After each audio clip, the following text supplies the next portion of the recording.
విశాఖలో Andhra Pradesh union of working journalist కార్యవర్గ సభ్యుల సమావేశం జరిగింది. జర్నలిజం విభాగం ప్రొఫెసర్ బాబివర్ధన్, అధ్యక్షులు ఎంఆర్ఎన్ వర్మ పాల్గొన్నారు.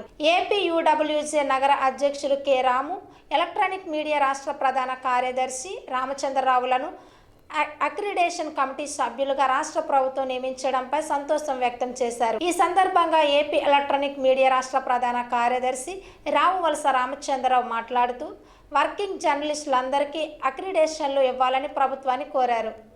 మన అదృష్టం ఈవెంట్ తరఫున మన జర్నలిస్టులకు కూడా ఇలా చాలంతగా ఒక బుల్లెట్ లాగా కట్టినారు కాబట్టి ఆల్రెడీ ఈ బుల్లెట్ ఇన్ఫర్మేషన్ ఆల్రెడీ వెళ్ళిపోయి ఉంటుంది. ఇక్కడ వదిలినప్పుడే అక్కడ ఇన్ఫర్మేషన్ వెళ్ళిపోతుంది కాబట్టి ముందు జాగ్రత్తగా ఉంటారు. అనుకోవడానికి వచ్చేటప్పుడు ఎలా తప్పించుకోవాలని కూడా ముందు జాగ్రత్తగా ఉంటారు. ఎటువైపు నుంచి కూడా తప్పించుకోకుండా 4 కోట్ల వచ్చిన బంధించేటట్టు ఇద్దరు నాయకులు మన వైపు ధైర్యంగా ఉండొచ్చు.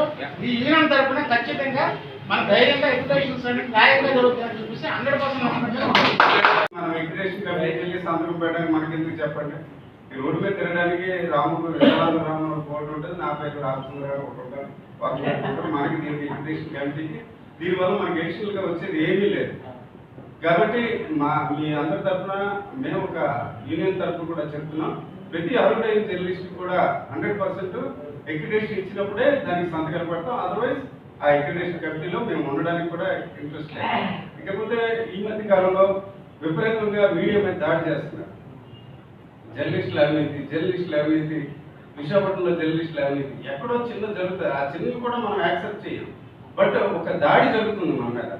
జర్నలిస్టులు ఒక రకంగా చూస్తే టిఫిన్ చేయకుండా 12 గంటల వరకు వార్తలకు తిరిగేవారు ఉంటారు. మధ్యాహ్నం భోజనం తిరగకుండా ఆ న్యూస్ ఆర్టికల్ రాయాలనే తపంతో మన జర్నలిస్టులు ఉంటారు. కానీ జర్నలిస్టులు అవినీతి పరులు అని చెప్పి ఒక దాడి జరుగుతుంది. దీన్ని ఎట్టి పరిస్థితిలో మనం యాక్సెప్ట్ చేయకూడదు. ఈరోజు మీరందరూ మా అమ్మాయికి దగ్గు, మా వైఫ్కి దగ్గు, మీ ఇంట్లో వాళ్ళకి కూడా దగ్గు వస్తుంది. ఎందుకంటే ఒక రకంగా దానికి రీజన్ ఏం చెప్తున్నారంటే పొల్యూషన్ కంట్రోల్ బోర్డ్ వైజాగ్ ఇట్లా బౌల్లాగా ఉంటుంది, అందు గురించి అంటారు. బౌల్లాగా ఉండొచ్చు, దాన్ని నైసర్గిక స్వరూపం మార్చడానికి అవ్వదు. కానీ ఇంత కాలుష్యం పెరుగుతుంటే మిగతా పత్రికలు రావు. ఆ ప్రభుత్వం అధికారంలో ఉంటే ఆ పత్రిక కాలుష్యం ఎక్కువ రాస్తుంది. ఆ ప్రభుత్వం మారిపోతే ఇది అద్భుతమైన నగరం అంటారు. ఎంత అన్యాయం. కాబట్టి నా రిక్వెస్ట్, మీరే ఈ ఊరిని కాపాడే వ్యక్తులు. మీరు అనుకోవచ్చు మేము చిన్న జర్నలిస్టులు, మీ చిన్న జర్నలిస్టులే పెద్ద పవర్ఫుల్ జర్నలిస్టులు. ఇక ఎడ్యుకేషన్ గురించి అన్నది